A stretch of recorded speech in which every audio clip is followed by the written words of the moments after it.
En 2003, pareja desapareció tras su boda. 15 años después, aún me persigue. hallan fotos Me dentro llamo de una Carlos maleta Mendoza, cerrada. Y durante 30 El sol de años junio fui golpeaba director de la implacable sobre funeraria el San asfalto Miguel, de San un Antonio, negocio familiar cuando María ubicado en la Hernández colonia recibió Roma la llamada Norte, que cambiaría en pleno su vida corazón para de la siempre. Ciudad de México. Mi abuelo la fundó en 1952. Mi padre la dirigió hasta su muerte, y yo tomé las riendas pensando que sería una transición natural. Era Creía martes, conocer todos 10 de los junio de secretos de la 2003. muerte, todos los Exactamente 3 días procedimientos, después de todas haber las visto a su hijo reacciones David humanas ante la caminar hacia el pérdida. altar, con la sonrisa más equivoqué. amplia que recordaba. Era martes, Lo que voy a 10 contar de señora junio Hernández sucedió 2003. hace Soy la 5 detective años. Johnson del En una departamento noche de policía de libre, Colorado. y Visto a aún David me caminar persigue. hacia Estoy el llamando altar sobre su hijo con la sonrisa más amplia que recordaba. Era una de esas Señora noches Hernández, típicamente soy la chilanga, detective con Johnson esa del llovizna departamento de policía de persistente Colorado que Springs. convierte las calles Estoy en llamando sobre espejos su hijo oscuros David y su y esposa hace que Sara. los faros de los coches dibujen líneas doradas sobre el asfalto mojado.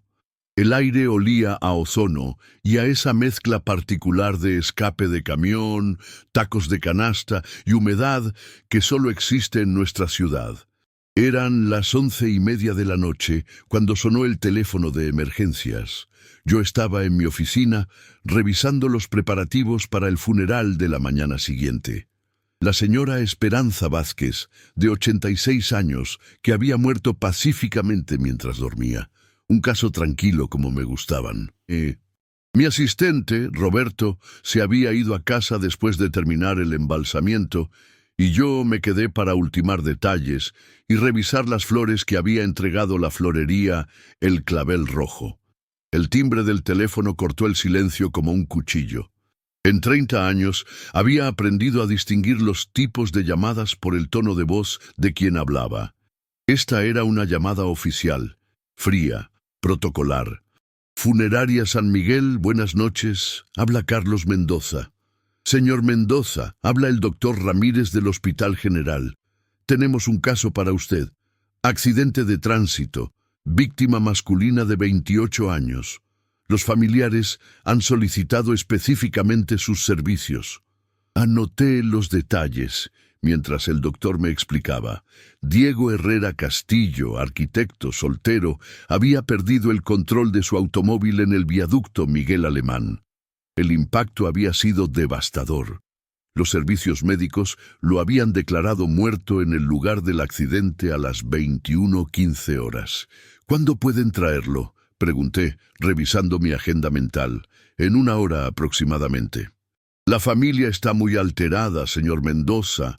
La madre no deja de repetir que su hijo le había hablado esa tarde, que sonaba extraño, como preocupado por algo. Colgué el teléfono y me dirigí al sótano para preparar la sala de embalsamamiento. Bajé por las escaleras de mármol que habían visto pasar miles de cuerpos en 70 años de historia familiar. Las paredes, pintadas de un verde hospitalario que mi abuelo había elegido porque inspiraba tranquilidad, siempre me habían parecido reconfortantes. Esa noche, por alguna razón, me resultaron opresivas. Encendí las luces fluorescentes y revisé el equipo: formaldehído, alcohol, algodón, las herramientas de siempre. Todo estaba en su lugar, como cada noche desde que tomé el control del negocio. La sala olía a desinfectante y a esas flores que siempre dejábamos secar en el rincón: gladiolas, crisantemos, rosas marchitas que aún conservaban algo de su fragancia original. A la 1 de la mañana llegó la ambulancia. Los paramédicos, que ya me conocían de años de trabajo conjunto, bajaron la camilla con profesionalismo rutinario. Pero noté algo extraño en sus rostros. Parecían incómodos, como si quisieran terminar rápido y largarse. ¿Qué tal, Carlos?, me saludó Mauricio, el paramédico más veterano. Este está complicado. El impacto fue... bueno, ya verás. Me entregaron los papeles y se fueron más rápido de lo usual. Roberto había llegado media hora antes, como siempre hacía cuando teníamos un caso nocturno. Era un hombre de pocas palabras, de unos 50 años, que había aprendido el oficio con mi padre. Sus manos, curtidas por décadas de trabajo, nunca temblaban, sin importar lo traumático del caso. «¿Listo, jefe?», me preguntó poniéndose los guantes de látex. Retiré la sábana que cubría el cuerpo y me quedé inmóvil por un momento. Diego Herrera había sido evidentemente un hombre apuesto. Alto, complexión atlética, cabello negro ondulado que ahora estaba manchado de sangre seca. Pero lo que me llamó la atención no fueron las heridas del accidente, que eran severas pero tratables para el embalsamiento. Fueron sus ojos. Estaban abiertos, mirando directamente al techo, pero había algo en esa mirada que me resultó perturbador. No era la mirada vacía típica de los muertos. Parecía intensa, como si hubiera muerto en medio de una revelación terrible. «Roberto, ¿tú qué opinas?», le pregunté a mi asistente mientras examinaba el cuerpo. «Está raro, jefe. Mire las manos». Tenía razón.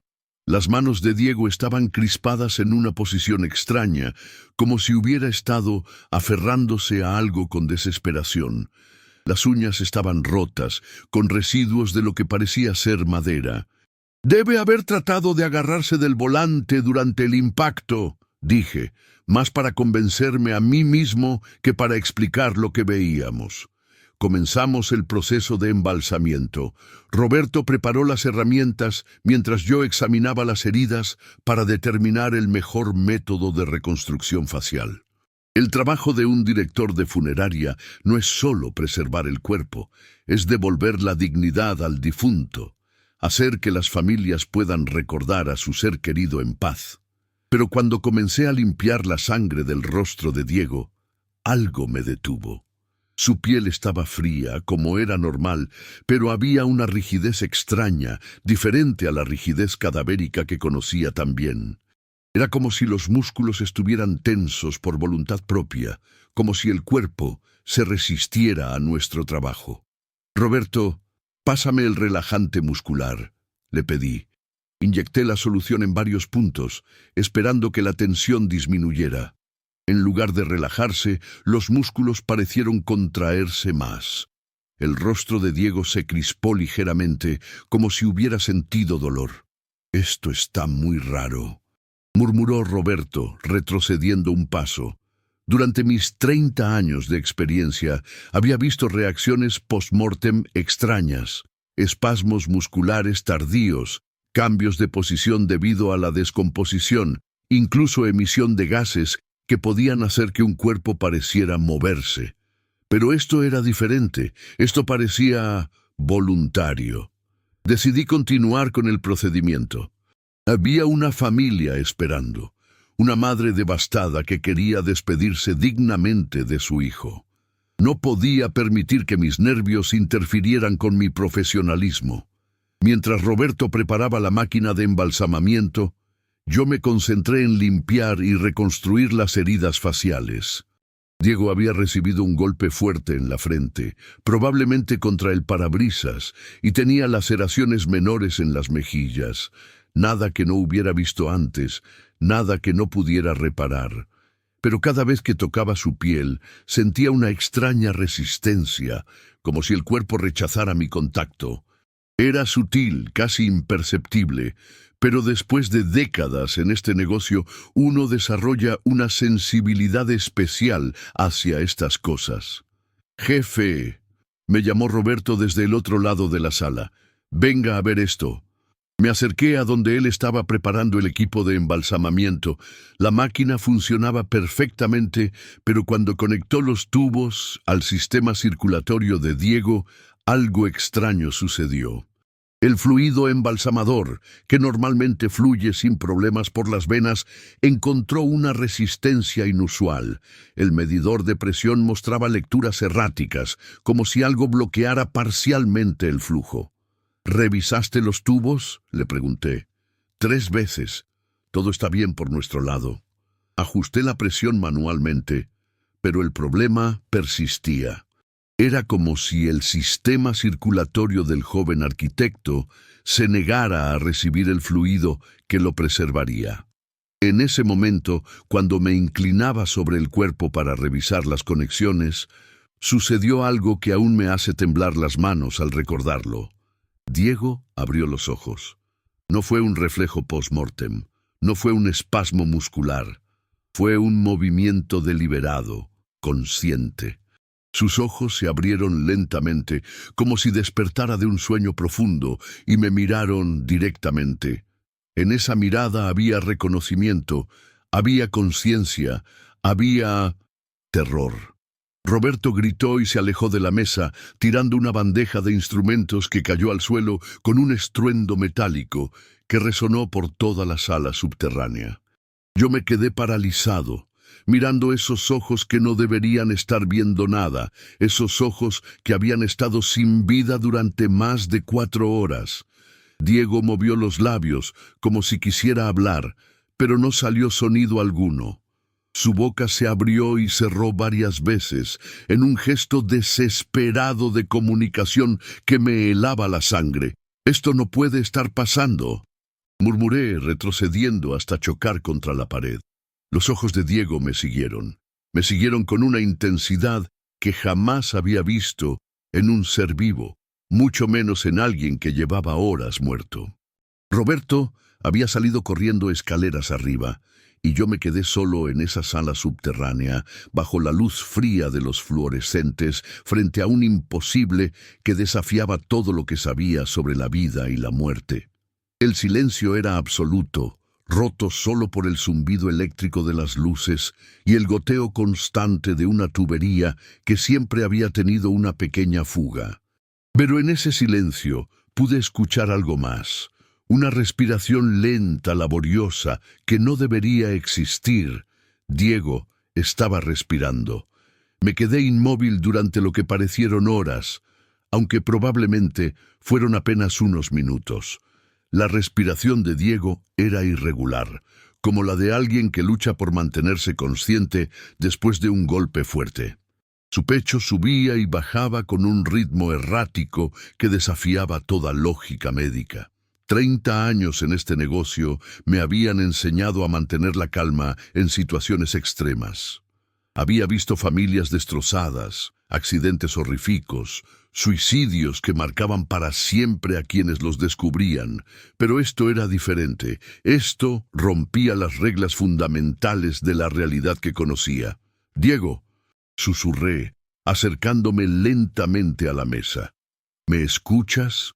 Sus ojos se movieron hacia mí, y en ese momento tuve la certeza de que había conciencia detrás de esa mirada.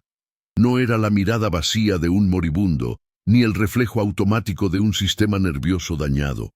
Era la mirada de alguien que estaba completamente presente, completamente consciente de lo que estaba sucediendo.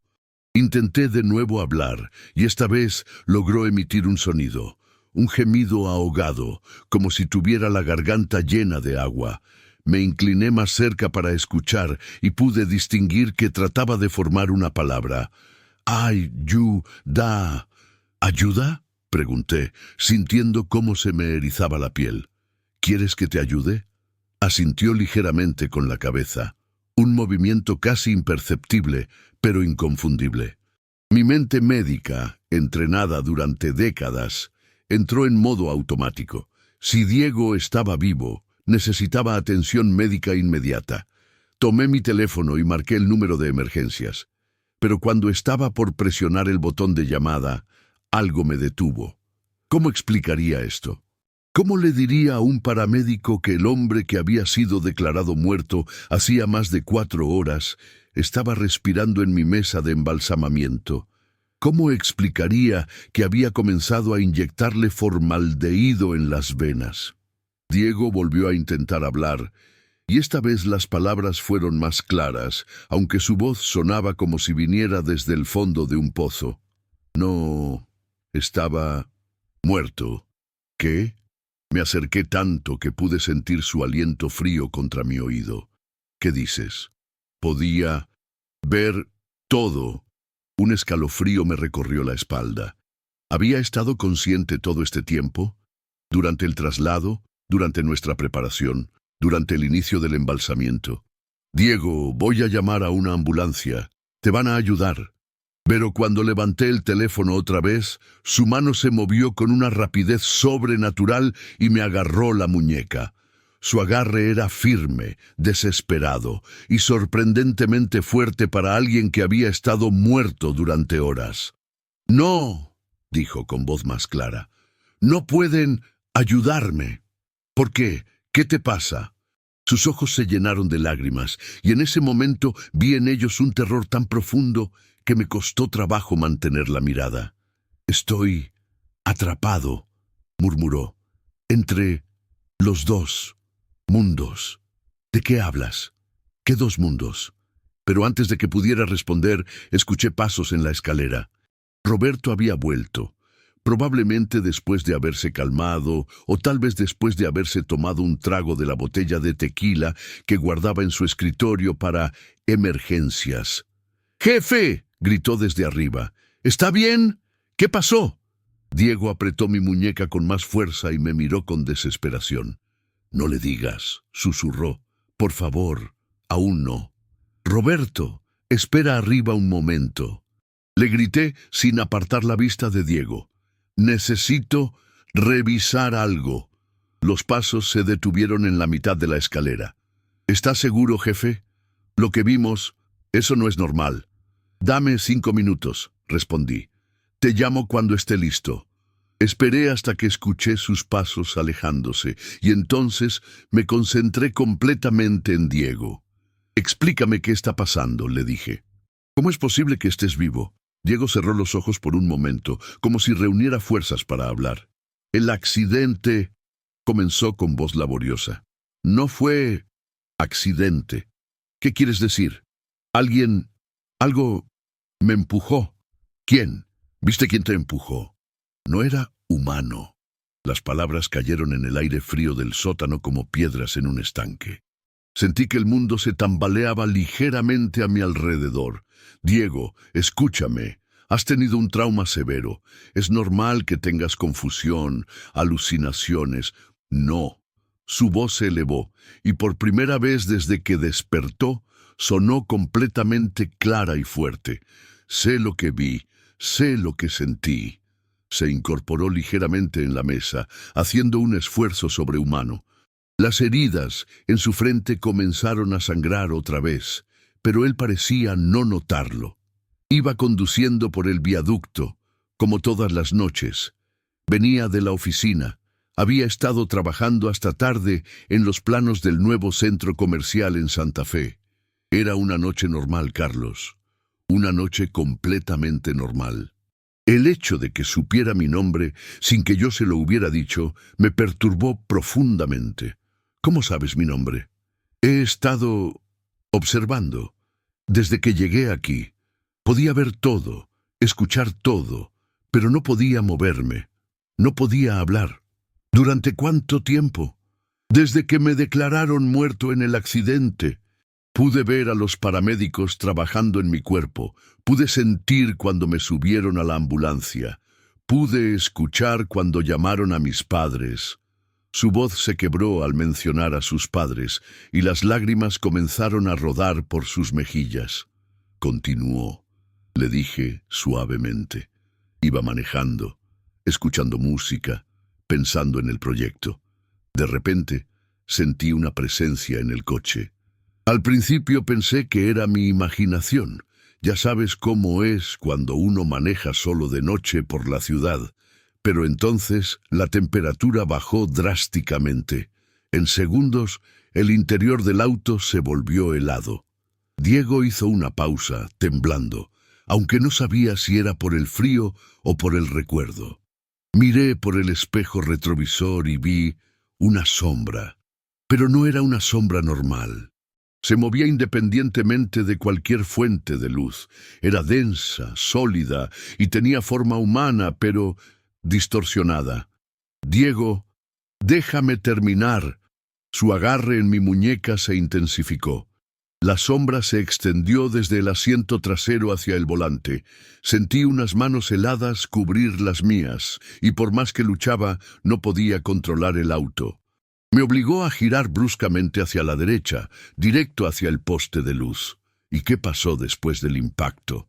Desperté, pero no desperté. Mi cuerpo estaba destruido. Podía sentir que mi corazón no latía, que no respiraba, pero mi conciencia seguía ahí, completamente alerta, completamente presente. Los paramédicos me declararon muerto, y yo quería gritarles que estaba vivo, que podía escucharlos, pero no podía mover ni un músculo. La historia era imposible, pero la intensidad en sus ojos, la desesperación en su voz, la forma en que cada detalle se conectaba perfectamente con lo que habíamos observado, me hizo dudar de todo lo que creía saber sobre la vida y la muerte. Diego, ¿por qué ahora puedes moverte? ¿Qué cambió? No lo sé exactamente. Creo que tiene que ver con este lugar, con lo que haces aquí. Cuando comenzaste a trabajar en mi cuerpo, cuando empezaste el proceso de embalsamamiento, fue como si algo se despertara, como si hubiera una conexión entre tu trabajo y lo que sea que me está pasando. En ese momento escuchamos un ruido arriba. No eran los pasos de Roberto. Era algo más pesado, más lento, como si alguien arrastrara los pies por el piso de madera de la planta superior. Diego se tensó inmediatamente y vi terror puro en sus ojos. «Ya llegó», susurró. «¿Quién llegó?» «La sombra. Me ha estado siguiendo desde el accidente. No puede llevarme mientras esté aquí abajo, pero no se va a rendir». Los pasos de arriba se detuvieron justo encima de nosotros, y el silencio que siguió fue más aterrador que cualquier ruido. Era un silencio pesado, expectante, como el aire antes de una tormenta. «Carlos», murmuró Diego, «hay algo más que necesitas saber sobre ese accidente». «¿Qué?» «No fui la primera víctima. Ha habido otros». Las palabras de Diego cayeron sobre mí como una losa de mármol frío. Los pasos arriba habían cesado completamente, pero esa quietud era más inquietante que cualquier ruido. Era como si algo esperara, como si estuviera escuchando nuestra conversación desde el piso superior. «¿Qué quieres decir con que no fuiste la primera víctima?», pregunté, manteniendo la voz baja instintivamente. Diego se las arregló para incorporarse un poco más en la mesa, haciendo una mueca de dolor que me recordó que, sin importar lo inexplicable de la situación, seguía teniendo heridas graves. Durante las últimas 3 semanas, antes de mi accidente, hubo otros casos similares en la ciudad. Accidentes aparentemente normales, pero con características extrañas que la policía no pudo explicar. ¿Cómo sabes eso? Trabajaba en el despacho de arquitectura Herrera y Asociados, en la Torre Mayor. Mi oficina está en el piso 28, y desde ahí se puede ver gran parte del viaducto y el eje central. Durante las últimas semanas había notado un patrón extraño. Diego hizo una pausa para tomar aliento, o lo que fuera que estuviera haciendo, ya que técnicamente no debería necesitar oxígeno. Cada martes y viernes, alrededor de las 9 de la noche, veía las luces de las ambulancias en el mismo tramo del viaducto donde tuve mi accidente. Al principio no le presté atención, ya sabes cómo es el tráfico en esta ciudad. Pero después de la 4ª vez me pareció demasiada coincidencia. «¿Investigaste? Tenía un amigo en la Cruz Roja, Javier Mendoza. No sé si sea tu pariente. Es un apellido común». Le pregunté sobre los accidentes en esa zona y me confirmó que había habido 5 casos en 3 semanas. Todos hombres jóvenes, todos profesionistas, todos murieron en el impacto. Un escalofrío me recorrió la espalda. 5 casos en 3 semanas era estadísticamente improbable para una sección específica de carretera, especialmente considerando que el viaducto, aunque peligroso, no era particularmente más mortal que otras arterias principales de la ciudad. ¿Y qué más te dijo tu amigo?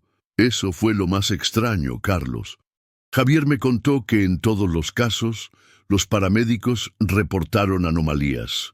Temperaturas corporales inusualmente bajas, rigidez cadavérica que se presentaba demasiado rápido, y algo que les pareció muy extraño.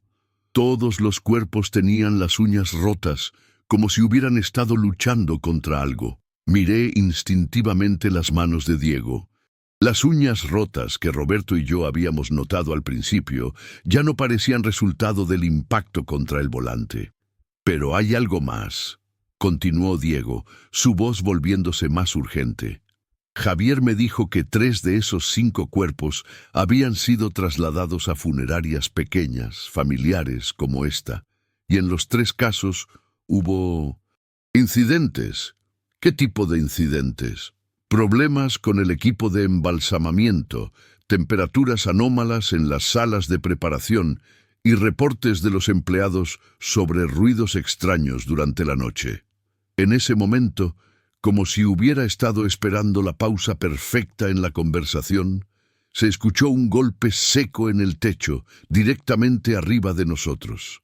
No era el sonido de algo que se caía, sino de algo que golpeaba deliberadamente, como si quisiera llamar nuestra atención. Diego se tensó visiblemente y su agarre en mi muñeca se volvió doloroso. «Está tratando de bajar», murmuró, «pero no puede. Algo en este sótano lo mantiene alejado». «¿Qué cosa?» «No lo sé exactamente. Tal vez la naturaleza de lo que haces aquí, el respeto por los muertos, las bendiciones que probablemente ha recibido este lugar durante décadas». Los golpes en el techo se intensificaron, siguiendo un patrón rítmico. 3 golpes, pausa, 3 golpes, pausa. Era como un código Morse desesperado. «Diego, necesito entender algo. Si esa cosa te siguió hasta aquí, ¿por qué no te llevó inmediatamente después del accidente? Creo que necesita algo específico. No puede simplemente tomar cualquier alma. Tiene que esperar el momento adecuado, cuando la barrera entre la vida y la muerte está más débil». «¿Y cuándo es eso?» «Durante el proceso de embalsamamiento. Cuando el cuerpo está siendo preparado para su descanso final, hay un momento en que el alma está más vulnerable, más dispuesta a separarse». Los golpes se detuvieron abruptamente y en el silencio que siguió pude escuchar algo que me heló la sangre. Una voz que llamaba desde arriba, pero no era la voz de Roberto. «Carlos, Carlos». Era una voz femenina, suave, casi musical, pero con un tono que me resultaba profundamente perturbador. No reconocía la voz, pero algo en ella me resultaba familiar, como un recuerdo olvidado que luchaba por regresar a la superficie. «No respondas», susurró Diego con urgencia. «No es humano. Puede imitar voces. Puede hacerte creer que es alguien conocido. Carlos, por favor, necesito ayuda». Esta vez, la voz sonaba como mi hermana Elena, que había muerto en un accidente hace 15 años. El parecido era perfecto. La misma cadencia, el mismo acento ligeramente cantadito que había desarrollado durante sus años en Veracruz. Sentí lágrimas quemándome los ojos. Era imposible que fuera Elena, pero la voz era exactamente igual, con esa forma particular que tenía de pronunciar mi nombre cuando necesitaba algo. «Carlos, está jugando con tu mente», me advirtió Diego. «Es lo que hace. Encuentra tus puntos débiles y los usa contra ti. Carlos, ven conmigo. Ya no tienes que estar solo». La voz de Elena se estaba acercando a la escalera. Podía escuchar sus pasos, o lo que fuera que estuviera haciendo esa cosa para simular pasos, bajando lentamente los escalones de mármol. Diego trató de incorporarse más, pero el esfuerzo lo dejó temblando. «Escúchame muy bien», me dijo con voz apenas audible. «Esa cosa ha estado recolectando almas durante semanas, tal vez meses. No sabemos por qué ni para qué, pero cada persona que se lleva la hace más fuerte. ¿Cómo la detenemos? No lo sé, pero creo que la respuesta está en los otros casos. Necesitas encontrar a las familias de las otras víctimas, hablar con los directores de las funerarias que recibieron esos cuerpos». Los pasos en la escalera se detuvieron a mitad del camino y la voz de Elena cambió súbitamente, volviéndose más grave, más amenazante. «Carlos, sé que me estás escuchando. Sé que tienes algo que me pertenece. ¿Qué quiere? Le pregunté a Diego en un susurro. Mi alma. Pero no puede tomarla mientras esté en este estado, entre la vida y la muerte. Necesita que complete el proceso de uno u otro lado. ¿Y cómo hacemos eso? No lo sé. Tal vez, si terminas el embalsamamiento, me liberes completamente hacia la muerte. O tal vez, si encuentras una forma de traerme completamente de vuelta a la vida. Carlos, la voz había cambiado otra vez. Ahora sonaba como mi padre, que había muerto hace 10 años. Hijo, ven aquí. Tenemos mucho de qué hablar. No pude evitar que se me escapara un sollozo. La voz de mi padre era perfecta, incluyendo esa forma cariñosa pero firme que tenía de llamarme hijo cuando quería tener una conversación seria conmigo. Es muy convincente, admitió Diego, pero fíjate en algo, no usa sus nombres. No dice soy Elena o soy tu padre, simplemente imita las voces. Tenía razón. En todos los casos, la entidad había usado las voces, pero sin identificarse directamente. Carlos, necesito que me hagas una promesa, continuó Diego. Si algo me pasa, si esa cosa logra llevarme, tienes que investigar los otros casos. Tienes que encontrar la forma de detenerla antes de que mate a más gente. No voy a dejar que te lleve. Tal vez no tengas opción.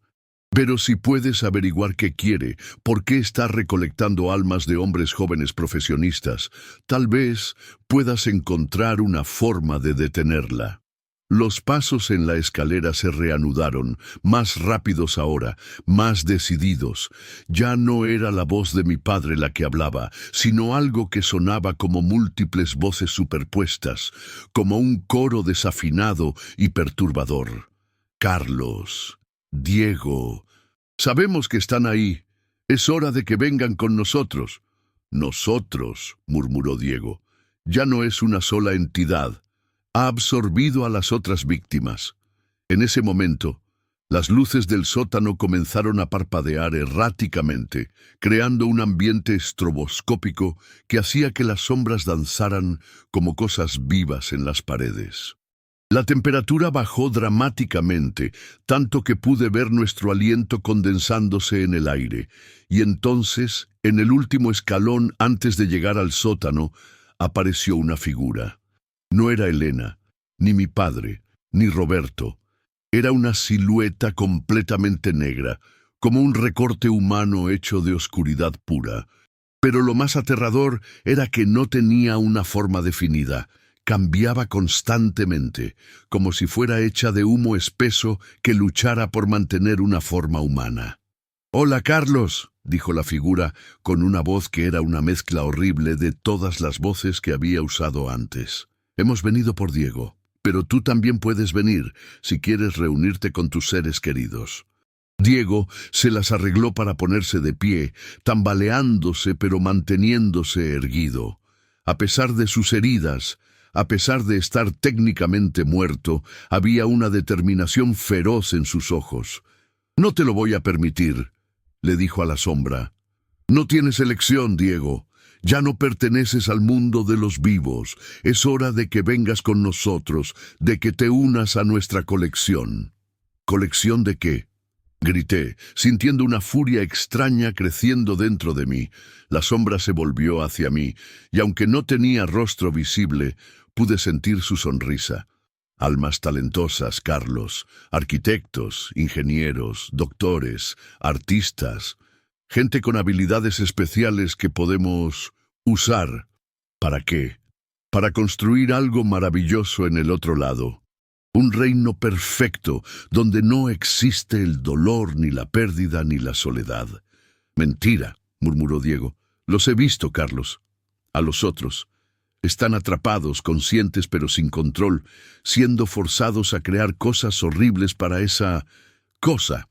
La sombra se movió más cerca y con cada paso que daba sentía como si el aire mismo se volviera más pesado, más difícil de respirar. «Es hora de decidir, Carlos. Puedes entregarnos a Diego y seguir con tu vida normal, o puedes tratar de protegerlo y convertirte en nuestra próxima víctima». Miré a Diego, que me observaba con una mezcla de esperanza y resignación. En sus ojos podía ver que no esperaba que yo arriesgara mi vida por él, pero también podía ver su desesperación silenciosa. Durante 30 años había dedicado mi vida a honrar a los muertos, a ayudar a las familias a encontrar paz en su pérdida. Nunca había tenido que luchar literalmente por el alma de alguien, pero en ese momento supe que no tenía otra opción. «Vete al carajo», le dije a la sombra, sorprendiéndome de mi propia valentía. La sombra se quedó inmóvil por un momento, como si no hubiera esperado mi respuesta. Entonces comenzó a reírse, y su risa era como el sonido de vidrios rompiéndose mezclado con gritos distantes. «Muy bien, Carlos, pero recuerda que tú elegiste esto». Y entonces la oscuridad se abalanzó hacia nosotros como una ola de tinta líquida. La oscuridad no llegó como esperaba. En lugar de engullirnos de inmediato, se detuvo a 1 metro de nosotros como si hubiera chocado contra una barrera invisible. La sombra se retorció y se agitó, emitiendo un sonido que era parte gruñido animal, parte interferencia eléctrica. «¿Qué pasa?», murmuré sin atreverme a moverme. Diego, que seguía de pie a pesar de sus heridas mortales, observaba la escena con una mezcla de sorpresa y comprensión creciente. «Es este lugar», dijo lentamente. «Tu abuelo, tu padre, ¿qué tipo de hombres eran?» «Hombres buenos», respondí automáticamente, «devotos, respetuosos con los muertos, siempre trataron este trabajo como un servicio sagrado». «¿Y tú?» Yo siempre he creído que lo que hacemos aquí es importante, que ayudamos a las almas a encontrar paz, que damos dignidad a quienes ya no pueden defenderse». La sombra emitió otro gruñido frustrado y retrocedió un paso. «70 años», murmuró Diego con algo parecido a la admiración. «70 años de respeto, de devoción, de tratar a cada cuerpo como si fuera tu propio familiar. Este lugar está protegido por algo más poderoso que cualquier bendición religiosa. Pero eso no explica por qué tú puedes moverte, por qué estás consciente». «Creo que sí lo explica», dijo Diego, mirándome directamente.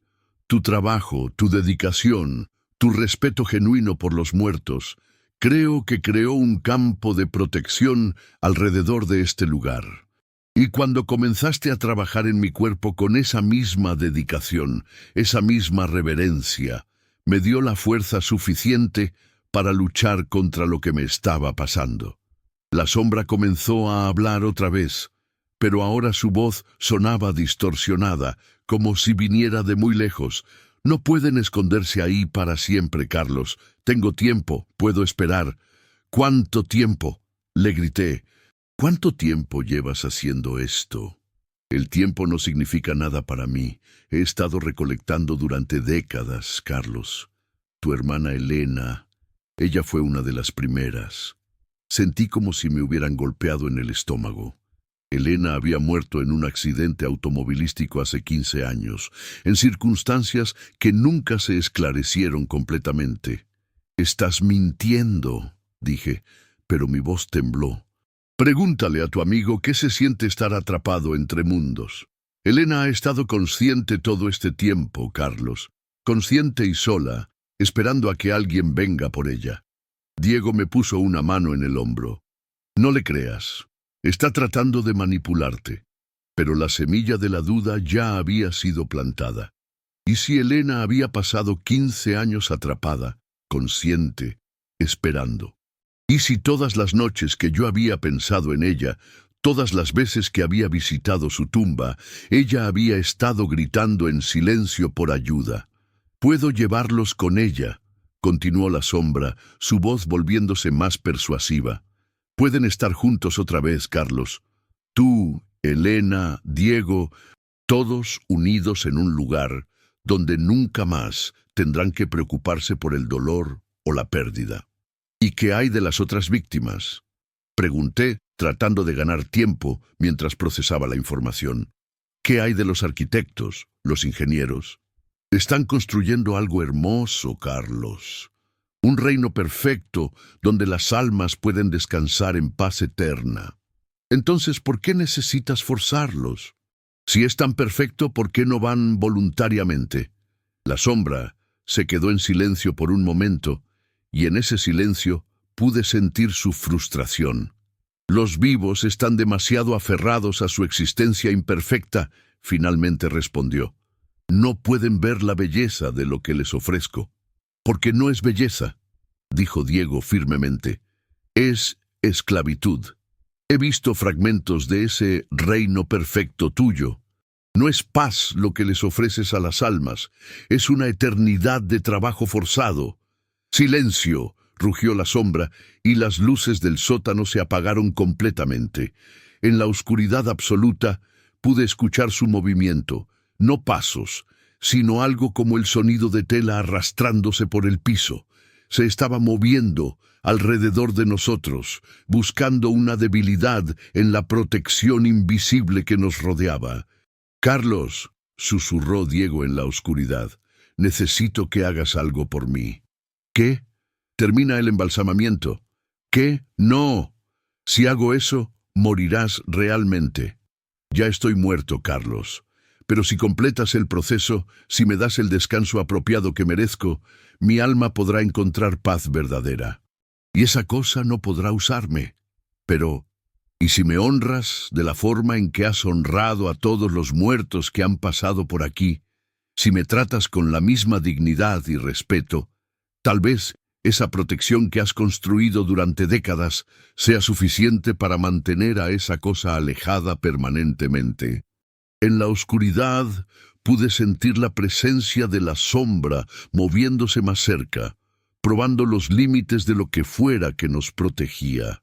«No funcionará», dijo la voz desde múltiples direcciones a la vez. «Una vez que esté completamente muerto, una vez que su alma se separe completamente de su cuerpo, podré tomarla». «Tal vez», admitió Diego. «Pero también es posible que si Carlos completa su trabajo con el mismo amor y respeto que ha mostrado durante 30 años, mi alma encuentre la protección que necesita».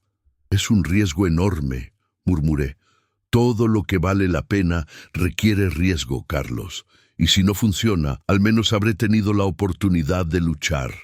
Las luces se encendieron súbitamente y la sombra estaba parada justo al borde del círculo invisible que nos protegía. Desde cerca pude ver que no era una sombra sólida. Era como un agujero en la realidad, un vacío con forma vagamente humana que absorbía la luz a su alrededor. «Decidan rápido», dijo. «Mi paciencia tiene límites y hay otras formas de obtener lo que quiero».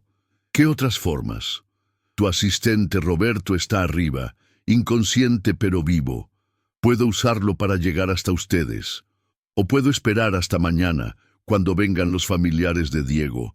Su madre, tan desesperada por despedirse de su hijo, deja a mi familia fuera de esto», gritó Diego, y por primera vez desde que había despertado, parecía completamente vivo, completamente humano. «Entonces ven conmigo voluntariamente». «Hazlo, Carlos», me dijo Diego. «Termina tu trabajo, dame la dignidad que merezco». Con las manos temblando, me acerqué a la mesa de embalsamamiento. El equipo seguía conectado. El formaldehído seguía fluyendo lentamente por los tubos. Todo lo que tenía que hacer era completar el proceso que habíamos comenzado horas antes, pero en lugar de proceder inmediatamente, me detuve y miré a Diego. «Hay algo que necesito decirte», le dije. «Durante 30 años he tratado cada cuerpo que ha llegado aquí como si fuera mi propio hermano, mi propio hijo. He llorado por extraños, he rezado por gente que nunca conocí en vida, he puesto todo mi corazón en darles la despedida que merecían». «Lo sé», respondió Diego suavemente. «Por eso estoy aquí, por eso puedo hablar contigo. Y voy a hacer lo mismo contigo. Te voy a tratar con el mismo amor, el mismo respeto, la misma dedicación que he mostrado por todos los demás. No porque sea mi trabajo, sino porque merece ser honrado». Tomé sus manos entre las mías, como había hecho con tantos otros a lo largo de los años. Diego Herrera Castillo, dije con voz firme, fuiste un hombre bueno, creaste belleza en el mundo con tu trabajo. Fuiste un hijo amado, un amigo leal, un ser humano valioso, y mereces descansar en paz. Diego sonrió, y en esa sonrisa vi paz por primera vez desde que había despertado. Gracias, Carlos. Ajusté la máquina de embalsamamiento y permití que el proceso continuara. Mientras trabajaba, manteniendo mis manos firmes a pesar del miedo, pude sentir que algo cambiaba en el aire alrededor de nosotros. La sombra comenzó a retroceder, emitiendo un sonido como el de un animal herido. «¿Qué está pasando?», gritó. «¡Esto no es posible!». Mientras el proceso de embalsamamiento se completaba, Diego comenzó a brillar suavemente, como si hubiera una luz cálida emanando desde su interior. «Funciona», murmuró. «Carlos, está funcionando». La sombra se alejó más, ahora claramente aterrada. «No pueden protegerlo para siempre». «No necesitamos protegerlo para siempre», dije sintiendo una confianza extraña creciendo dentro de mí. «Solo necesitamos darle lo que merece: respeto, dignidad y la oportunidad de encontrar paz verdadera». La luz que emanaba de Diego se intensificó, y en esa luz pude ver otras figuras, siluetas translúcidas que parecían estar esperando. No eran amenazantes como la sombra, irradiaban la misma calidez y paz que Diego. «Los otros», susurró Diego, «las otras víctimas están libres».